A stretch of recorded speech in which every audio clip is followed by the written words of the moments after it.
রাজ্য সমস্ত বিদ্যালয়গুলোকে সিবিএসই আওতায় আনতে হবে। রাজ্য সমস্ত বিদ্যালয়গুলোকে সিবিএসই আওতায় আনতে হবে।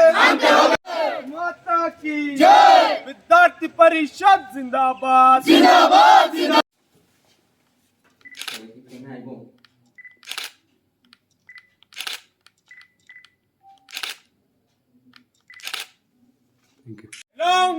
Long live ABVP long live। সমস্ত বিদ্যালয়গুলো সত্যি সিবিএসই আওতায় আনতে হবে।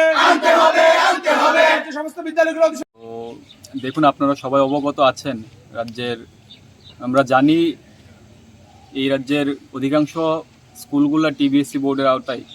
তো এই রাজ্যের শিক্ষা ব্যবস্থাকে যাতে আরও উন্নত মানে নিয়ে যাওয়া হয় এবং এই শিক্ষা ব্যবস্থাকে আরও উন্নতশীল করা হয়, তার জন্য আমরা বিভিন্ন বোর্ড আছে, সিবিএসসি, টিবিএসসি এবং আইসিএসসি।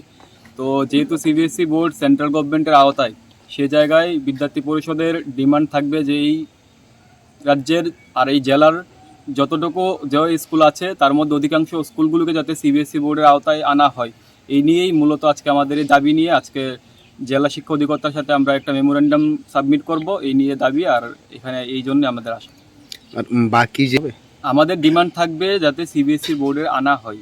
তো বাকিটা শিক্ষা ব্যবস্থা এবং শিক্ষা দপ্তরের অধিকর্তারা চিন্তা করবেন কোন কোন স্কুলগুলোকে আনলে ভালো হবে এবং কোন কোন স্কুলকে আনা যায় এখন পর্যন্ত বর্তমান সিচুয়েশনের মধ্যে। তো ডিমান্ড এটাই থাকবে যাতে এই রাজ্যের অধিকাংশ স্কুলগুলোকে এবং এই জেলার আওতায় যে স্কুলগুলো আছে তাদের অধিকাংশ স্কুলগুলো যাতে সিবিএসসি বোর্ডের আওতায় আনা হয়। আপনার পরিচয়? ত্রিপুরা প্রদেশ media incharge Surajit Shah. Thank you.